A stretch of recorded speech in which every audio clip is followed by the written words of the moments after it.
kwa wanafunzi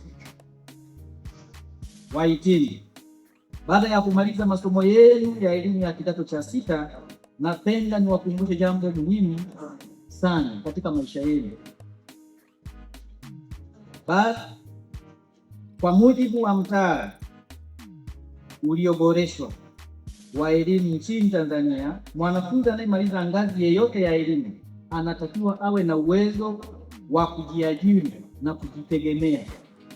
Kwa hiyo ninyi mtakapoondoka hapa, muwe na hiyo dhana ya kujiajiri na kujitegemea na si kuwaza mambo ya kuajiriwa. Ninyi tumewafundisha hivyo, tumewapa maarifa, tumewalea katika misingi ya nidhamu na utu, tumewapa ujuzi wa maisha. Sasa ni wakati wenu kwenda kuyatumia. Niwasihi sana, msikae nyumbani bila kufanya chochote mkisubiri matokeo.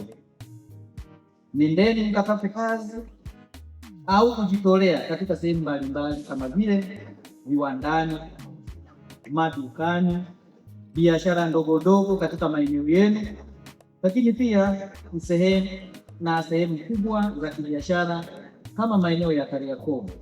Mwende mkajitolee. Hatujawalea katika kusubiri, tumewalea katika kujitafutia, na mwende mkajitafutie. Kupitia kazi hizo mtapata uzoefu wa vitendo, mtajifunza namna ya kufanya kazi, na itakuwa rahisi zaidi kupata ajira au hata kuanzisha biashara zenu wenyewe. Kumbukeni, hakuna kazi ndogo. Kazi yoyote halali ni mwanzo wa mafanikio. Nendeni mkapambane na maisha, nendeni mkajitafutie nafasi zenu, nendeni mkawafurahisha wazazi wenu na kuiletea shule ya heshima. Msiende kuwa mzigo kwa wazazi au walezi wenu.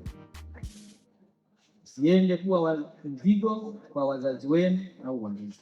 Ndugu mgeni rasmi, sambamba na hayo, nitumie nafasi hii kuipongeza serikali yetu ya Jamhuri ya Muungano wa Tanzania chini ya rais wetu Mama Dr. Samia Suluhu Hassan pamoja na watendaji wake kwa kuendelea kuwekeza katika sekta ya elimu na kutoa fursa kubwa kwa vijana wetu kupata elimu bora katika mazingira yanayoridhisha. Tunapongeza sana serikali katika eneo hilo, kwani tunaona miundombinu inaendelea kuboreshwa kila kukicha. Ndugu mgeni rasmi, sasa niwakumbushe wahitimu tena, mahafali hii isiwafanye mkajisahau.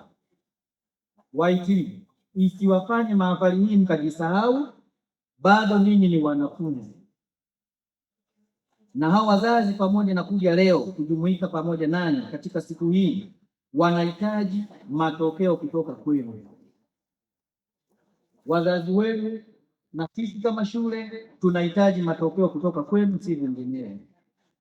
Mnajijua vizuri, kila mmoja na hali yake kitaaluma. Fanyeni fursa hii ya leo kuwa furaha endelevu kwa kupeleka matokeo mazuri nyumbani.